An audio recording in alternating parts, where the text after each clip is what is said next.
Shalom, berjumpa lagi dengan saya di Karya Channel. Besar harapan saya kita semua dalam keadaan baik dan sehat-sehat saja. Biarlah kiranya kita terus terhubung dengan Tuhan, dan biarlah kiranya Roh Kudus yang bertata di hati dan pikiran kita, agar kita dapat menjadi berkat bagi banyak ini, orang.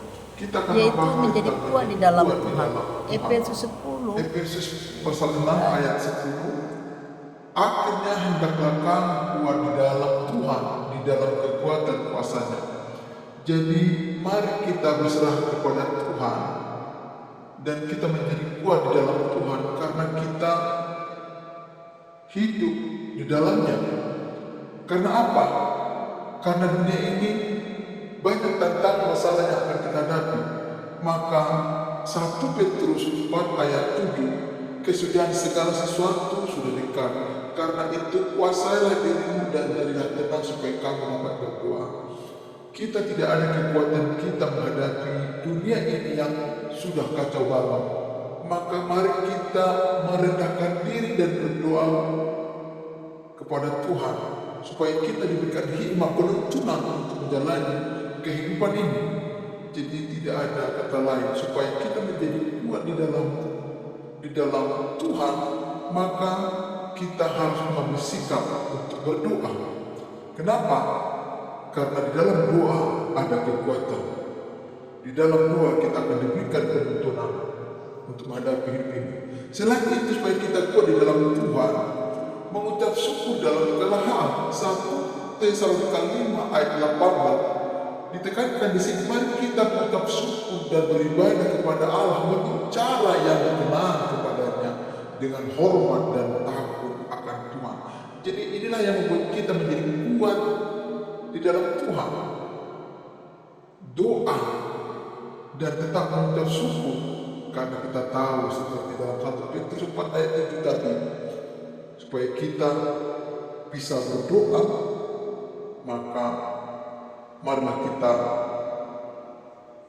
berdamai dengan hati dan pikiran kita, supaya kita mampu menghadapi kehidupan yang sungguh-sungguh sudah kacau balau. Jadi mari saudaraku, jangan pernah kita lupa untuk mengucap syukur, karena di dalam ucapan syukur itu ada kekuatan kita.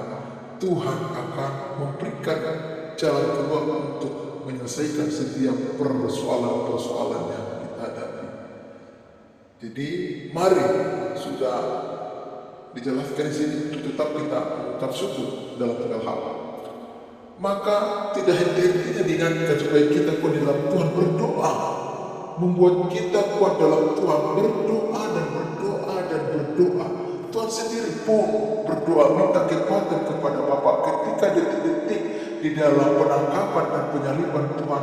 Tuhan sendiri pun berdoa, karena penderitaan dan kesengsaraan yang akan dihadapi begitu memilukan. Jadi mari kita masuk dalam ruang doa secara unity dan secara universal, karena di sana ada kekuatan yang Tuhan berikan kepada kita. Tidak ada yang lain selain doa. Maka untuk kuat di dalam Tuhan, mari kita tetap bersandar kuat menjalani hidup ini. Jadi jangan memakai pola pikiran kita untuk menghadapi hidup ini. Maka dengan itu mari kita berdoa, minta penyertaan Tuhan.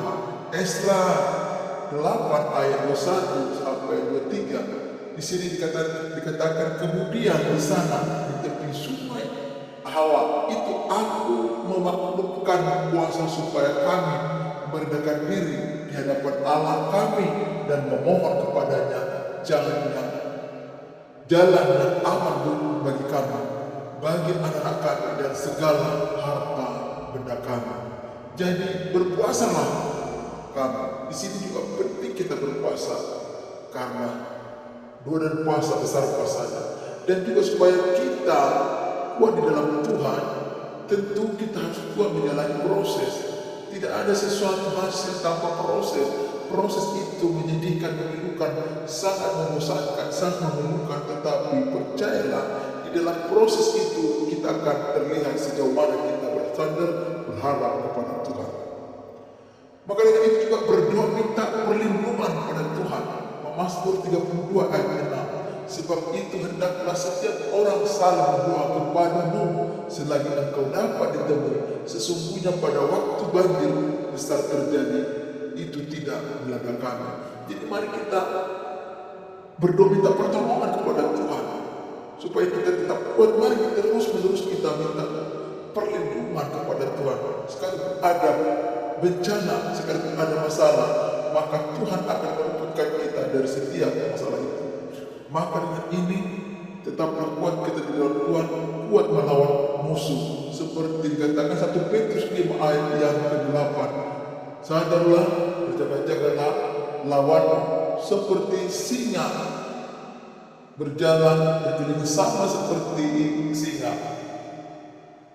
yang mau dan mencari orang yang dapat ditelannya.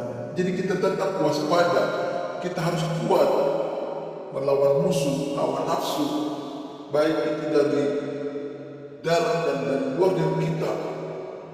Karena kita tahu seperti firman Tuhan ini, 1 Petrus 5 ayat 8 ini, bahwa musuh kita bagaikan iblis yang berjalan seperti singa.